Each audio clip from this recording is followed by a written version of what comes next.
I Used to Know Her, Part 2. A few months after releasing Part 1, H.E.R is back with I Used to Know Her, Part 2.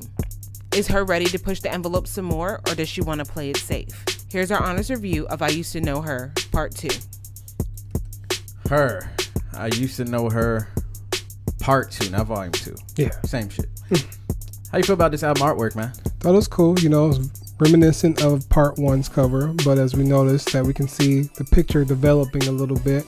And I think it's pretty cool because, you know, it's kind of, we're coming into knowing her, who she is. You know, we've had a whole mystery thing for a while, but now that, you know, everybody really knows who she is, we're learning more about, you know, her herself. And I think that's really cool.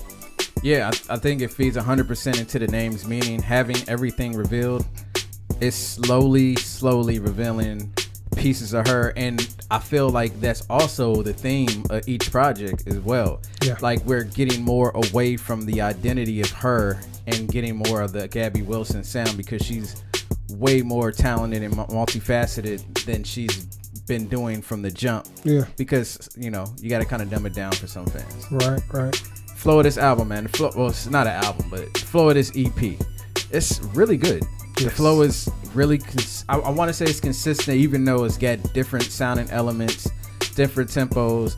I like what she's been doing. I like the poetry. I like the spoken word. I like the singing, the rapping. Like, I like the playing of the guitar, the bass, the piano. Like, she's doing a lot of things here, and it's really appreciated on my end, because I really like this idea of real musicianship. You know what I mean? Like, that's what everybody loved about Prince. You know, you love when you see Alicia Keys sit down and get on the piano and just straight fucking kill it, like on the Pistol on My Side video. Yeah. Like, you know, it's stuff like that, and I really appreciate the way she took this album. Yeah, man. Anytime you can have a EP or album flow in a way that captivates your thought, like you had a live show or anything like that, I felt like I was at a live concert. You know, just a little, you know, subtle, intimate feel and everything, because that's what I got. And just, you know, what you're saying with the spoken word, with the instrumentation and everything like that, it carried itself through it, and it was a nice, smooth ride, for real. Highlights, man. Highlights. When Carried Away first came on, bro. Bruh. I was just like, yeah, I ran it back too. Bro, I ran it back like, so many times. I was just like, man, that's how we starting off, huh? It is so dope. It's so smooth. It sounds great. Yeah. Going, the interlude, I wish that was a real song. Me too. That was really dope. Hard Place, that's probably my favorite song on this project. Man. This joint is reminiscent of, like, this is where you can see that Alicia Keys tutelage right here. Yeah. Like, it felt like Alicia Keys-esque, Lauryn Hill-esque. Yeah. Like, it's that type of vibe. And this is one of the best songs I've heard her make, period. It's really good. Agreed. Fate, it just reminds me of that strong, heavy building song. Like, Beyonce had one with Freedom. Yeah. And Janelle Monáe had one on her album. Like, everybody, like, usually tries to get this one song where the instruments just build up to this feel of this triumphant moment, and I felt like Fate was that on this album. Yeah. And then Lord Is Coming is like dope poetry, that poem that she's, and it's damn near rap. It's like so deep. Yeah. It is so deep. You need to sit there, turn the fucking lights off, and go put your nose in a corner with the headphones on and listen to that shit, because it's deep, just so you're not thinking of anything else and you're just consuming that spoken word right there. And the hook is dope. It's like really chilling listening to that song right there. Yeah, man, like I said, Carried Away, as soon as that guitar started and just her voice came in and just started kicking, I was just like, yo, I'm jamming right now. Like, it was just such a good feel, and like I had to play it back like at least 4 or 5 times. I lost count, but I just had to keep on starting over and over. Great way to start it. Like I said, Going, I wish it was a full song, but I like how it went straight into Hard Place. I agree with you. I think that's my favorite song on this project. It's just, the whole sound of it was complete. It was well put together, and just the full soul that she was singing with on the song just really immediately grabbed you. Fate was amazing, and Lord Is Coming was a perfect way to end a project like this. I love just how she's speaking to you, because she has a commanding type of voice. You know, she's not like talking at you, but like she's talking like, you know, through your soul, you know, and I really love that. Low lights. Look, I don't really have anything bad to say about her. She's been consistently killing it. Yeah.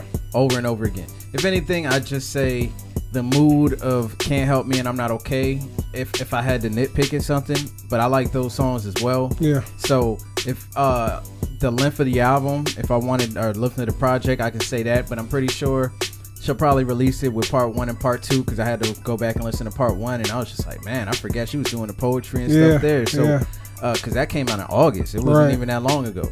So we'll probably get these two combined. Maybe the picture will be a little bit more developed in that one, and then maybe we'll get the album. And album right after. So I'm looking forward to whatever she's gonna do. And like I said, I don't really have much of a critique negatively about this. I don't have much negative either. I mean, just kind of like, you start with Carried Away and then you go straight to Can't Help Me, kind of as a tone change, but it still kind of stayed the same. But that's the only really nitpick I had. Really, this is just a great piece of work. Final thoughts. Gabby Wilson is a beast. Yes. Just the fact that she can play all of these instruments. She's getting with really dope writers. They're co-writing some really great songs. I'm in. I'm ready to hear whatever she's ready to put out, because she's been constantly killing it, man. Yeah, same here, man. The whole build up of her rollout and just, getting to know her as an artist, everybody she's been featured with, and just all that, just everything about her and how she's just doing her own thing. It's just, I love everything, and I can't wait to hear what the album's going to sound like. Final grades, man. I get this joint a check. Absolutely a check. Matter of fact, go and check everything out that she's released, period. Yes. But go ahead, listen to volume 1, listen to volume 2 right after. It actually flowed like it's kind of mind-boggling. It's just like, did she do all of these songs and just spread it out?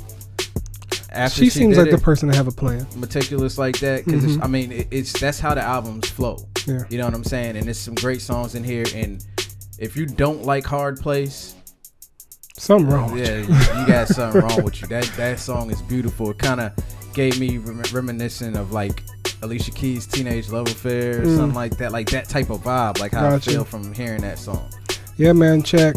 I mean, you need to check this out. Check out her past projects, everything, because you're missing a huge talent right here, and I feel like it's gonna blow up on everybody. I mean, she is not like she already has it, but when it really dawns on everybody, y'all want to be there for that ride.